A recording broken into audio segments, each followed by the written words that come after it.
ஆற்றில்லாவழியாதும் இறைவனே போற்றுமன் போற்றி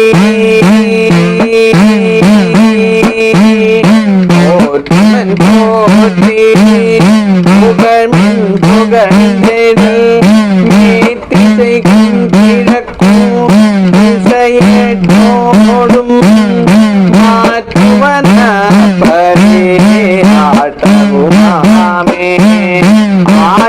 തിരുമന്ത്രം 4-ാം തന്ത്രത്തിലെ അവസാന കാണ്ഡത്തിലേക്ക് നാം പ്രവേശിക്കുകയാണ്.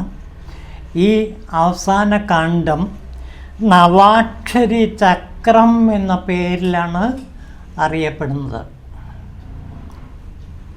വളരെ അത്ഭുതകരമായ മന്ത്രസാധനയാണ് നവാക്ഷരി ചക്രസാധന. അതുകൊണ്ട്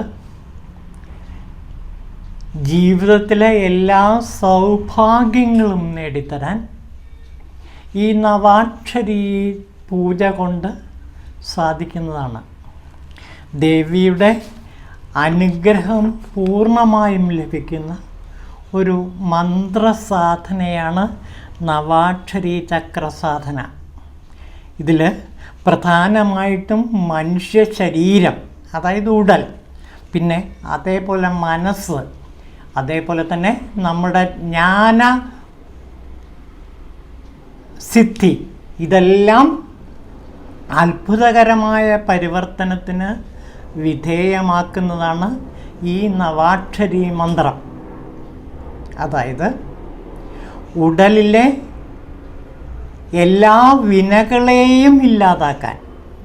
വിന എന്ന് പറയുമ്പോൾ ഇവിടെ നാം ചെയ്ത പ്രാരാബ്ധ കർമ്മത്തിൻ്റെ തിരിച്ചടികൾ പൂർണ്ണമായും ഇല്ലാതാക്കാൻ ഈ നവാക്ഷരി മന്ത്രസാധന കൊണ്ട് കഴിയും.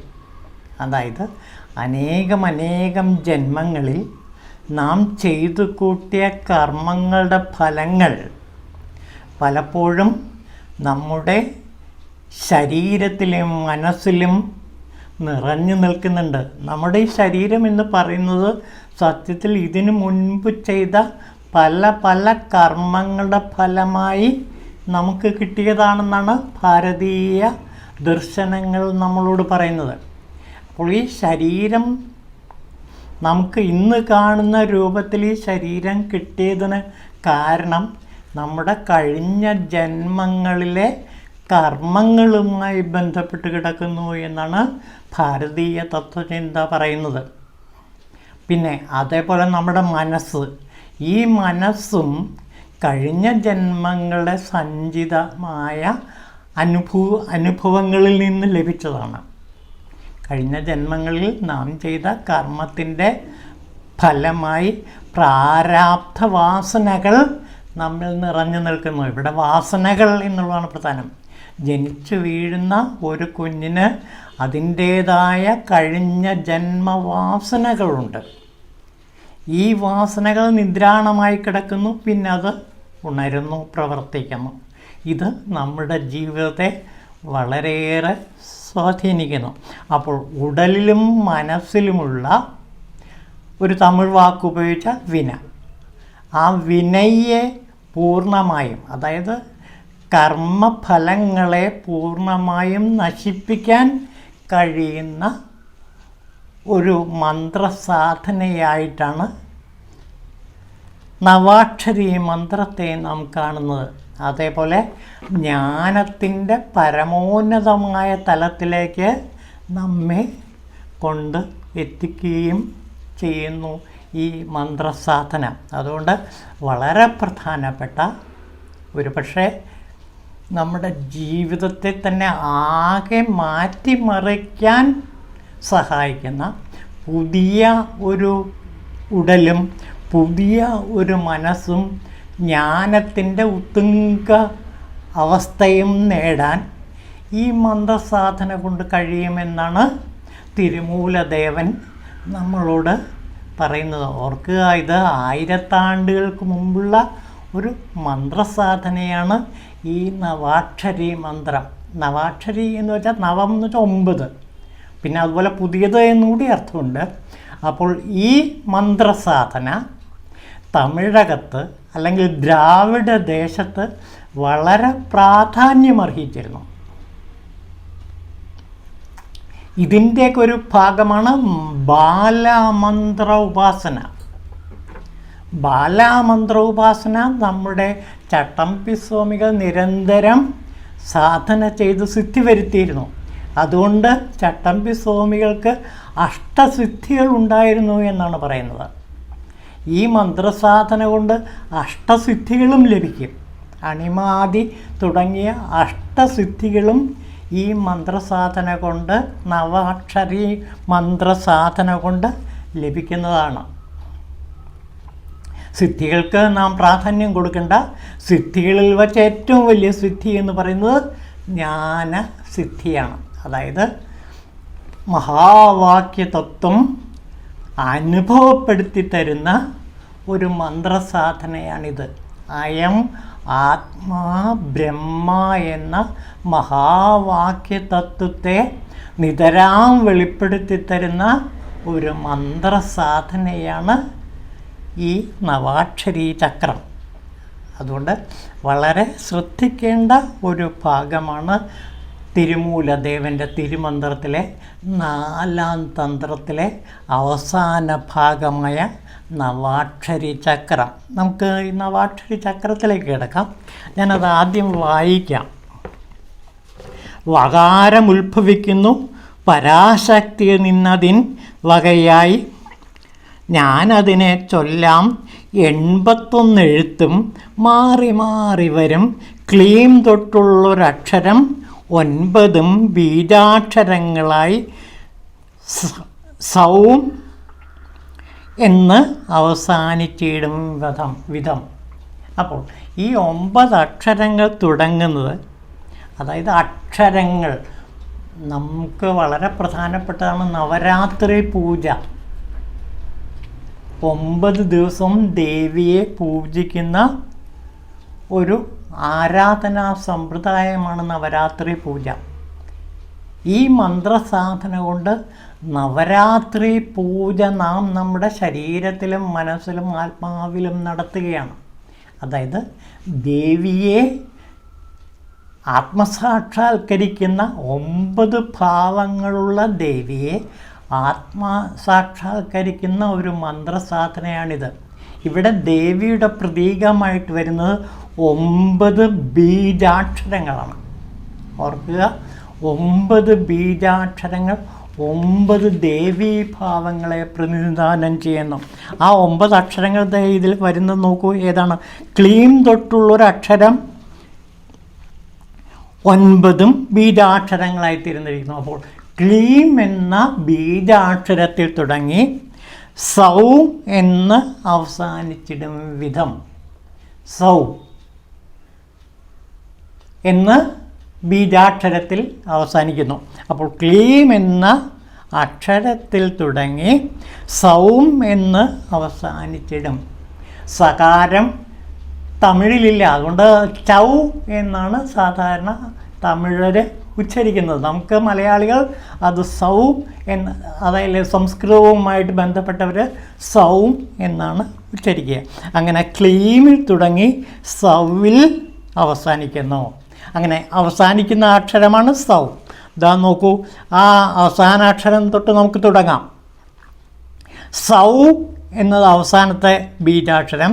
പിന്നെ ഔ, ഹൗ, ക്രീം, കൗ, ഐ, റീം, ശ്രീം, ക്ലീം എന്നൊരച്ചീടും 9 അക്ഷരമുണ്ടാകയാൽ നവാക്ഷരി മന്ത്രമായി നമശിവായ എന്നുള്ളൊരു ഇടം മന്ത്രത്തിന് അംഗമായി വരുന്നുണ്ട്. മന്ത്രത്തിനെ തന്നെ മനുഷ്യരും. ഈ മന്ത്രം ഉച്ചരിക്കുന്ന വിധം പറയണം. 9 വിധമായിട്ട് ഇത് ഉച്ചരിക്കാം. ആ 9ാമത്തെ വിധാനക്രമത്തെക്കുറിച്ചാണ് തിരുമൂലദേവൻ പറയുന്നത്. ഇതിനു മുമ്പ് 8 തരത്തിലുള്ള വിധാനങ്ങൾ ഈ മന്ത്രത്തിലുണ്ട്. നമുക്കതിലേക്ക് കിടക്കാം.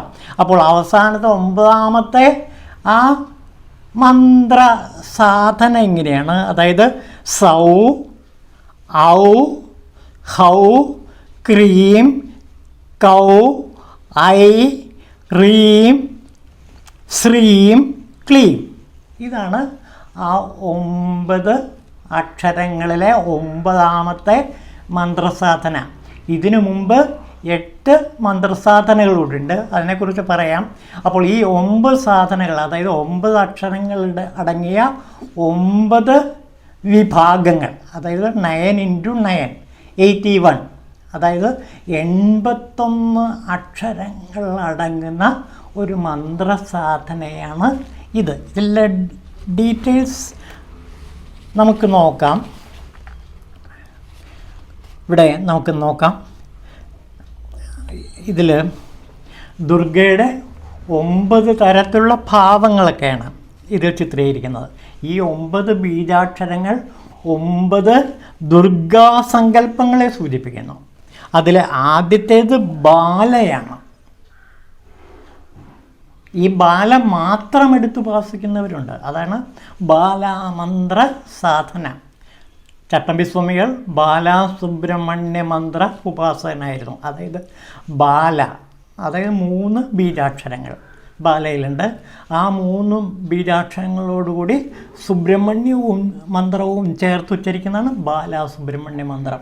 അതുകൊണ്ട് ചട്ടമ്പിസ്വാമികൾക്ക് അഷ്ടസിദ്ധികൾ ഉണ്ടായിരുന്നു എന്നാണ് പറയുന്നത്. അദ്ദേഹത്തിൻ്റെ ജീവചരിത്രകാരന്മാരിൽ പലരും ഇത് സൂചിപ്പിക്കുന്നുണ്ട്. ജലത്തിൻ്റെ മുകളിൽ ഇരിക്കാനുള്ള കഴിവ് അദ്ദേഹത്തിനുണ്ടായിരുന്നു എന്ന് പല ജീവചരിത്രകാരന്മാരും പറയുന്നുണ്ട്. നദിയുടെ മുകളിൽ അദ്ദേഹം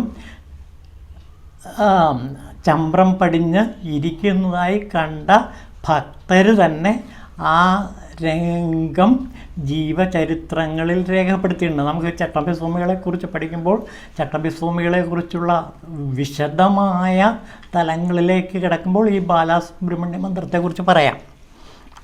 പിന്നെ 2ാമത്തെ രൂപം ബ്രഹ്മചാരിണിയുടേതാണ്. പിന്നെ 3ാമത്തേത് ചന്ദ്രഖണ്ഡ. ഇതിനൊക്കെ മലയാളത്തിൽ വേറെ പേരുകളും കൊടുക്കുന്നുണ്ട്.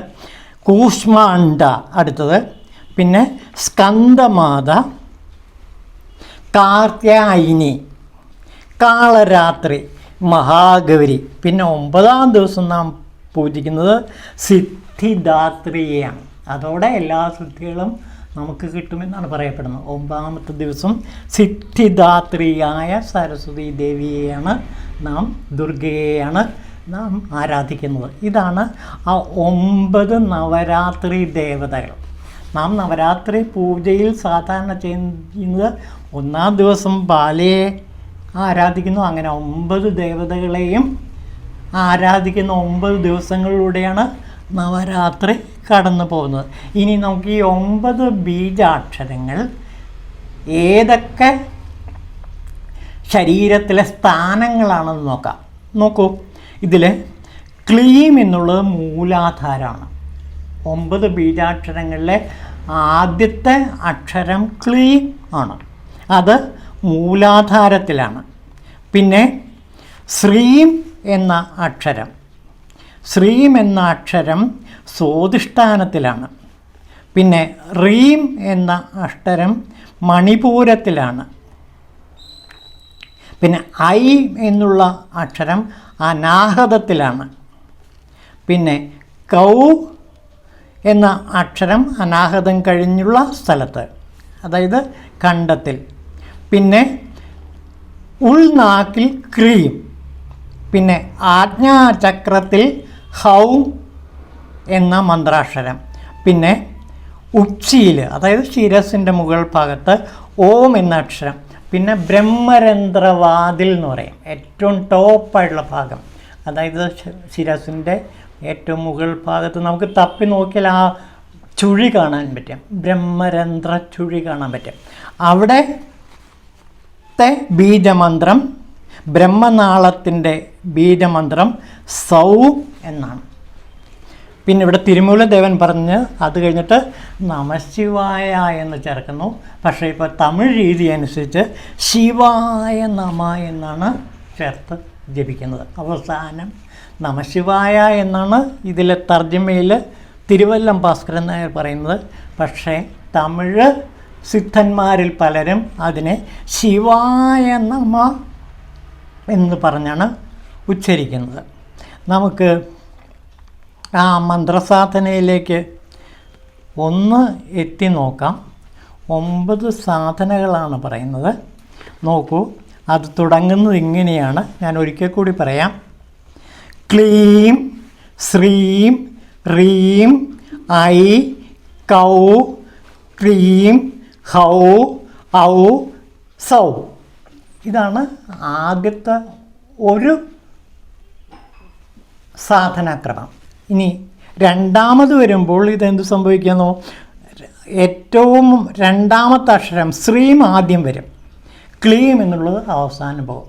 ഇങ്ങനെ തിരിച്ച് 9 തവണ സാധന ചെയ്യുന്നതാണ് ഈ നവരാത്രി പൂജ. അതിലെ അവസാനത്തെ ദിവസത്തെ, അതായത് സിദ്ധിദാത്രിയുടെ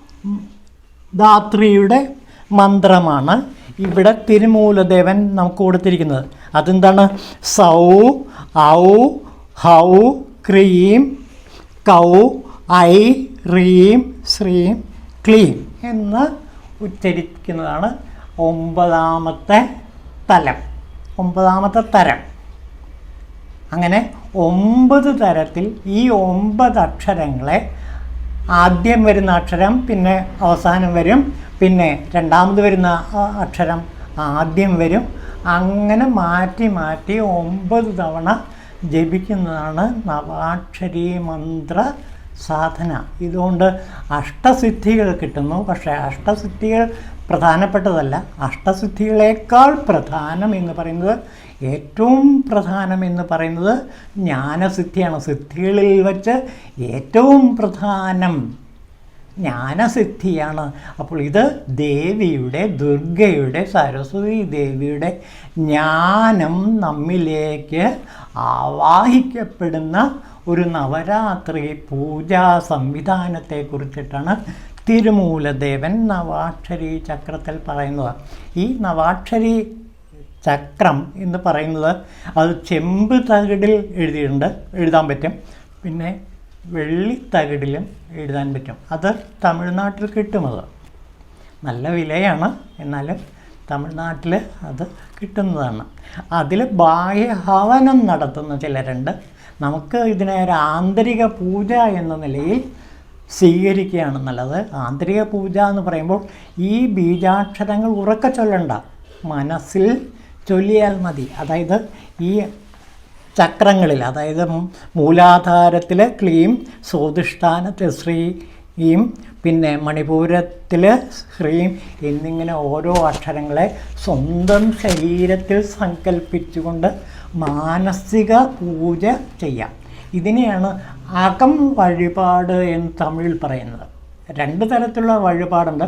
പുറം വഴിപാടുണ്ട്, അകം വഴിപാടുമുണ്ട്. പുറം വഴിപാടെന്ന് വെച്ചാൽ നാം ചെമ്പിലോ അല്ലെങ്കിൽ വെള്ളിയിലോ എഴുതി ഈ ചക്രത്തെ, ഈ യന്ത്രത്തെ പൂജിക്കുന്ന ബാഹ്യഹവന രീതി.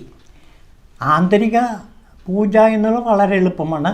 നാം മാനസികമായി ഈ ചക്രങ്ങളെ ധ്യാനിച്ചുകൊണ്ട് ഈ ബീജാക്ഷരങ്ങൾ ചൊല്ലി 9 തവണ 9 തരത്തിൽ ഇത് ചൊല്ലുമ്പോൾ 9 × 9 81 അക്ഷരങ്ങളുള്ള ചക്രം നമ്മുടെ ഹൃദയത്തിൽ, നമ്മുടെ ശരീരത്തിൽ സ്ഥാപിക്കപ്പെടും. അതോടെ നാം ജ്ഞാനസിദ്ധിയടയും. അയം ആത്മാ ബ്രഹ്മ എന്ന ആ മഹാവാക്യതത്വം നമുക്ക് ഉപദേശിച്ച് കിട്ടുകയില്ല, അനുഭവപ്പെടുത്തി തരും. ഇതാണ് ഈ നവാക്ഷരി ചക്രപൂജയുടെ ഭാഗം. ഞാനതൊന്നുകൂടെ വായിക്കാം. വകാരമുത്ഭവിക്കുന്നു പരാശക്തിയിൽ നിന്നതിൻ വകയായി ഞാനതിനെ ചൊല്ലാം 81 എഴുത്ത് മാറി മാറി വരും. ക്ലീം തൊട്ടുള്ള അക്ഷരം 9 ബീജാക്ഷരങ്ങളായി സൗ എന്ന് അവസാനിച്ചിടും വിധം. ഇനി ആ മന്ത്രം പറയാണ്. സൗ ഔ ഹൗ ക്രീം കൗ ഐ റീം ശ്രീം ക്ലീം എന്നുരച്ചിടും. അത് 9ാമത്തെ വിഭാഗമാണത്. അവസാനത്തേത് 9 അക്ഷരമുണ്ടാകയാൽ നവാക്ഷരീ മന്ത്രമായി നമശിവായ എന്നുള്ള ഒരാദ്യ മന്ത്രത്തിന് അംഗമായി ഉച്ചരിച്ച് വരുന്നുണ്ട് ഈ മന്ത്രത്തിനെ മനുഷ്യർ ഇത് കഴിഞ്ഞിട്ട് ഈ മന്ത്രം ലഭിച്ചു കഴിഞ്ഞിട്ട് നമശിവായ എന്ന് ചൊല്ലുക, അല്ലെങ്കിൽ ശിവായ നമ. തമിഴകത്ത് ഇന്ന് നിലവിലുള്ളത് ശിവായ നമ എന്ന ജപസാധനയാണ്. നമശിവായയുടെ കുറച്ചുകൂടി ടോപ്പാണ്, ആന്തരികമാണ് ശിവായ നമ. ഇനി അടുത്ത സുൽക്കാം. ഓം ശിവായ തിരുമൂലർ ദേവായ നമ. സരസ്വതീം ശുക്ലവർണാം സസ്മിതാം സുമനോഹരാം കോടിചന്ദ്രപ്രഭാമുഷ്ടപുഷ്ട ശ്രീയുക്ത വിഗ്രഹാം അഗ്നിശുദ്ധാം ശുഖാധാനാം വീണാപുസ്തകാധാരണീം ചിഹ്നസാരേന്ദ്ര നിർമ്മാണ നവഭൂഷണ ഭൂഷിതാം സുപൂജിതാം സുരഗണൈർ ബ്രഹ്മ വിഷ്ണു ശിവാഭി വന്ദേ ഭക്ത്യാ വന്ദിതാഞ്ച മുനീന്ദ്രമനോ മാനവൈത്യേ.